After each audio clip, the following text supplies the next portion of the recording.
Today we will delve into the path from the individual soul Atma to the supreme soul Paramatma.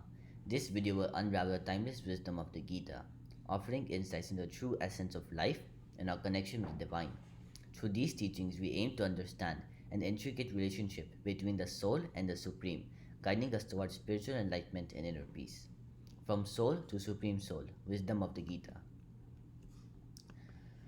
Vakratunda महाकाय सूर्यकोटि समप्रभा निर्विघ्नं कुरु मे देव सर्वकार्येषु सर्वदा. ओम श्री गुरु चरण कमलेभ्यो नमः. गुरुर्ब्रह्मा गुरुर्विष्णु गुरुर्देवो महेश्वर गुरुर्साक्षात् परब्रह्म तस्मै श्री गुरुवे नमः. ओम नमो भगवते वासुदेवाय नमः. नमस्कारम एवरीवन. श्रीमद् भगवद गीता के शाश्वत ज्ञान की एनलाइटनिंग सीरीज में आप सबका स्वागत है. गीता ज्ञानामृतम के आज के इस वीडियो में we're going to dive into a topic that is as profound as it is essential for understanding the very essence of our existence. आज हम लोग जीव, आत्मा, जीवात्मा, चेतना और परमात्मा की विचारों की चर्चा करेंगे. These are the 5 pillars that form the foundation of our spiritual journey. Srimad Bhagavad Gita में there is a profound and deep discussion on the concepts of Jeev, meaning living being, Atma or soul, Jivatma, meaning individual soul, and Chaitna, consciousness, and Paramatma, the supreme soul. These are the 5 pillars that form the foundation of our spiritual journey. Shrimad Bhagavad Gita के अलग अलग अध्यायों के अलग अलग श्लोकों में भगवान श्री कृष्ण ने आध्यात्मिक जीवन अर्थात स्पिरिचुअल लाइफ के इन 5 स्तंभों के बारे में बताया है. गीता ज्ञानामृतम के आज के इस वीडियो में हम लोग भगवान के द्वारा दिए गए दिव्य ज्ञान को समझने का प्रयत्न करेंगे. हम यह भी जानेंगे कि ये कैसे एक दूसरे से जुड़े हुए हैं और भगवद गीता की शिक्षाओं के अनुसार ये हमारे जीवन को कैसे प्रभावित करती है. So stay tuned as we unravel the mysteries of the soul, consciousness and the supreme being. Let's embark on this spiritual journey together. जीव. सबसे पहले हम लोग जीव से शुरू करते हैं. जीव का अर्थ है जीवित प्राणी या प्राणी मात्र. जीव व्यक्ति या किसी भी जीवित प्राणी को संबोधित करता है. यह वह तत्व है जो जीवित को निर्जीव से अलग करता है अर्थात लिविंग बीइंग को नॉन लिविंग बीइंग से अलग करता है. अध्याय 2 यानी सांख्यों के 12th और 13th श्लोक में भगवान श्री कृष्ण जीव के बारे में बताते हैं.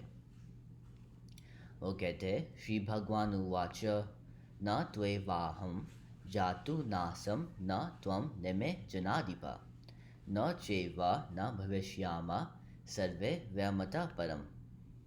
अर्थात भगवान श्री कृष्ण अर्जुन से कहते हैं कि ऐसा कोई समय नहीं था कि जब मैं नहीं था या तुम नहीं थे और ये सभी राजा लोग नहीं थे. हम लोग पहले भी थे, आज भी है और आने वाले दिनों में भी रहेंगे.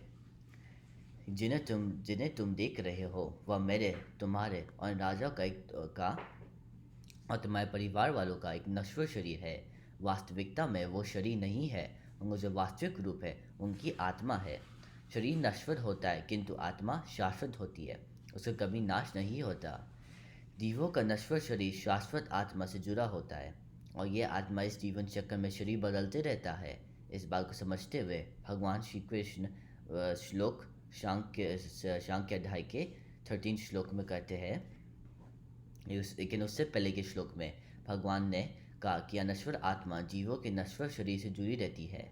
अनश्वर आत्मा जीवों के संपूर्ण जीवन काल में उनके नश्वर शरीर के साथ रहती है.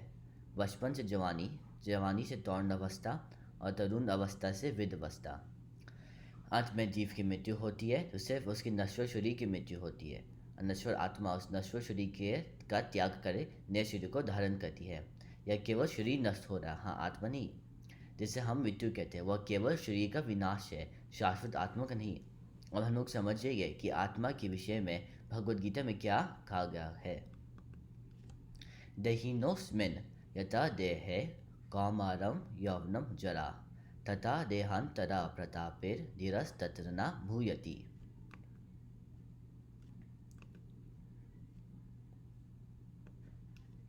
आत्मा शाश्वत है, अविनाशी है, जो शरीर के साथ जुड़ा होता है. शरीर नष्ट हो सकता है लेकिन आत्मा कभी नहीं नष्ट होती। अध्याय 2 के 20 श्लोक में भगवान श्री कृष्ण कहते हैं, श्री भगवानुवाच न जायते म्रियते वा कदाचिन नायं भूत्वा भवित्वा वा न भूया अजो नित्या शाश्वतो यम पुराणो न हन्यते हन्यमाने शरीरे।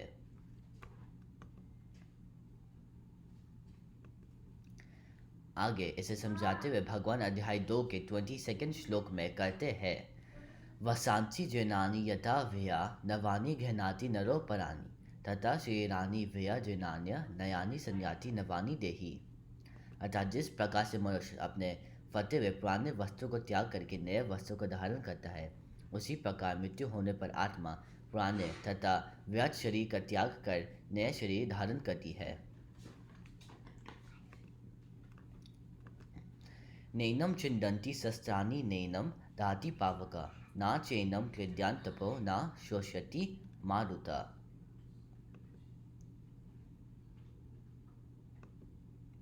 अब हम लोग एक बार रिवीजन कर लेते हैं कि हम लोगों ने अभी जीव और आत्मा के बारे में क्या सीखा।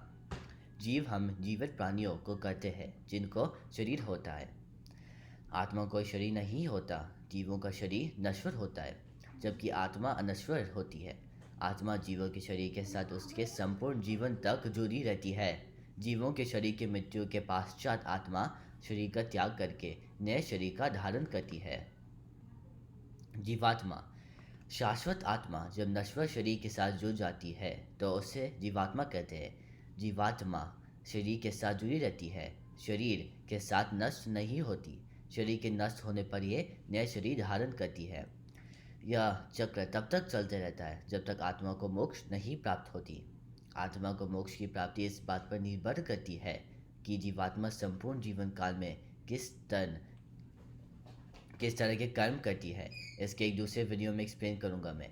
अध्याय 15 पुरुषोत्तम योग के 7 श्लोक में भगवान श्री कृष्ण कहते हैं, मयि वांछो जीवा लोक जीवा भूता सनातना मना शस्तानिंद्रियानि प्रकृति स्थानी करशति।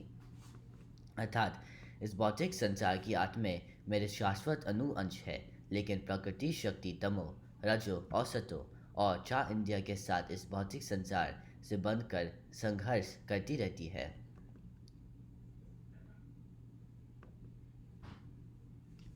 चेतना, अभी तक हमने सीखा कि सभी प्राणी जिनमें जीवन है उसे जीव कहते हैं, और जीवों में जीवन आत्मा से आती है जो जीवों से जुड़कर जीवात्मा कहलाती है। लेकिन जीवों में उनके जीवन का एहसास कैसे होता है? उसका उत्तर है चेतना, अर्थात कॉन्शियसनेस। चेतना ही वो शक्ति है जो जीवित प्राणियों में जीवन का एहसास कराती है। यह शरीर के भीतर निवास करती है, उसकी क्रियाशीलता बनती है, और यह शरीर के अंदर आत्मा के अस्तित्व का प्रमाण है।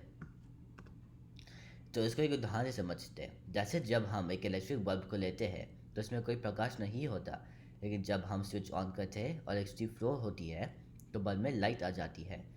जैसे बल्ब में इलेक्ट्रिक करंट है, वैसे ही हमारे शरीर में चेतना है, और हम स्विच ऑफ रखें तो बल्ब में लाइट नहीं होती। इसका मतलब ये नहीं कि इलेक्ट्रिक करंट समाप्त हो गई है, सिर्फ बल्ब से प्रकाश बंद हो जाता है। इस प्रकार जब आत्मा शरीर को छोड़ देती है तो चेतना समाप्त नहीं होती, वह केवल उस शरीर से हट जाती है, और चेतना के हटने से शरीर क्रियाशील तो नहीं रह जाता। इसलिए चेतना को आत्मा की आत्मा अर्थात सोल ऑफ सोल कहते हैं। अविनाशी तु तद्विद्धि येन सर्वम इदम तत्तम विनाशम अव्यस्यस्य न कश्चित कर्तम अर्हति। अर्थात इस श्लोक में भगवान श्री कृष्ण समझाते हैं कि यह चेतना शरीर के हर हिस्से में फैली हुई है, और यही कारण है कि कब हम सब चीज़ों का अनुभव कर पाते हैं। चेतना का अनुभव शरीर के हर हिस्से में होता है। जैसे यदि हमारे पैर में चोट लगती है तो हमें दर्द का एहसास होता है। अविनाशी टू नहीं, अध्याय 13 के 34 श्लोक में भगवान श्री कृष्ण कहते हैं, श्री भगवानुवाच यथा प्रकाशयत्य एका कृत्स्नं लोकम इमं रवि क्षेत्रम क्षेत्री तथा कृत्स्नं प्रकाशयति भारत। अर्थात इस श्लोक में भगवान श्री कृष्ण समझाते हैं कि जैसे सूर्य पूरे जगत को प्रकाशित करता है, वैसे ही आत्मा की चेतना पूरे शरीर को प्रकाशित करती है। संक्षिप्त में अगर हम समझें तो चेतना हमारे शरीर में आत्मा की उपस्थिति का प्रमाण है। जब तक आत्मा शरीर में रहती है तब तक चेतना बनी रहती है, और यही चेतना हमारे अनुभव, विचारों और कामनाओं और कर्मों की को निर्दिष्ट करती है। अध्याय 10 के 20 श्लोक में भगवान श्री कृष्ण कहते, श्री भगवान उवाच, अहम आत्मा गुदाक्षे सर्वा भूताश्य स्थिता अहम आदिश्य च मध्यम च भूतानाम अंत एव च। अर्थात इस श्लोक में भगवान श्री कृष्ण समझाते हैं कि मैं सभी जीवों के हृदय में निवास करने वाला आत्मा हूँ। अतः भगवान हम सभी जीवों की आत्मा में स्थित है। वे भीतर बैठकर आत्मा को चेतना शक्ति प्रदान करते हैं। सारांश, श्रीमद् भगवद गीता में जीव शरीर के साथ जुड़ी हुई आत्मा है, पुनर्जन्म के चक्र में घूमती रहती है। आत्मा वह शाश्वत तत्व है जो अमर है और शरीर के नाश होने के बाद भी अस्तित्व में रहता है। जीवात्मा परमात्मा का एक अंश है जो व्यक्ति के रूप में शरीर में निवास करता है। चेतना आत्मा की वह स्थिति है जो उसे जागरूक बनाती है और शरीर को जीवन प्रदान करती है। और अंत में परमात्मा वह सर्वोत्तम आत्मा है जो सभी जीवों में निवास करती है और समस्त सृष्टि का संचालन करती है। धन्यवाद।